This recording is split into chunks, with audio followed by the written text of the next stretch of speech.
जिस नगर को चला, कुछ दूर जाने पर सत्यनारायण देव ने बस की मन की बात जानने के लिए पूछा, ए वैश्य, तुम्हारी नाव में क्या है? भगवान एक बार एक वैश्य से प्रश्न किए। एक बहुत बड़ा व्यापारी था, बहुत सोना चांदी हीरा मोती नाव के द्वारा ला रहा था, अपने देश को ला रहा था। भगवान उससे परीक्षा लिए कि व्यापारी हमसे सही बात बोलता है या नहीं। जब भगवान पूछे कि हे व्यापारी, तुम्हारे नाव में क्या है? तो बोले कि मेरे नाव में खाली है, कुछ नहीं है। तो बोले तुम्हारा ही वचन सत्य हो। ऐसा बोल करके भगवान वहां से चले गए। जब वो देख रहा है मेरा नाव खाली है, फिर वो भगवान के पास गया, भगवान से प्रार्थना किया।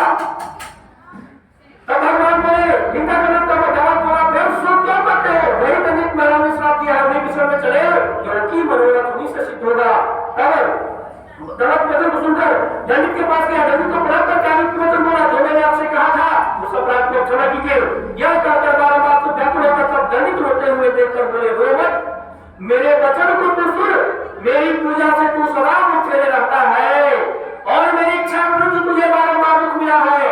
भगवान का यह वचन सुनकर साधु स्तुति करने लगा। साधु बोला, हे स्वामी, आपकी माया में मोहित ब्रह्मादि आदि देवता आपके रूप और गुण को नहीं जानते। आपकी माया में मोहित मैं मूर्ख आपको कैसे जान सकता हूँ? अतः हमारे प्रसन्न हो जाइए, विस्तार पूर्वक मैं आपका पूजन करूंगा, मैं आपका शरणागत हूँ।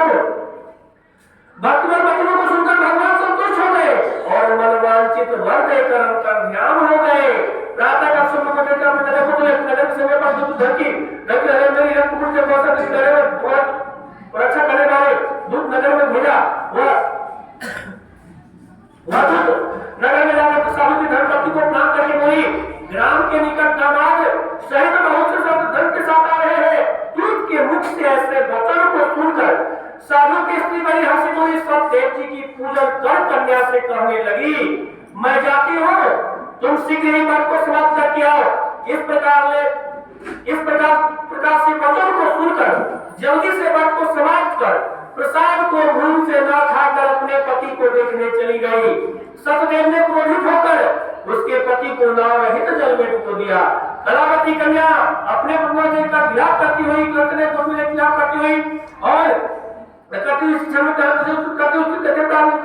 ऋषभ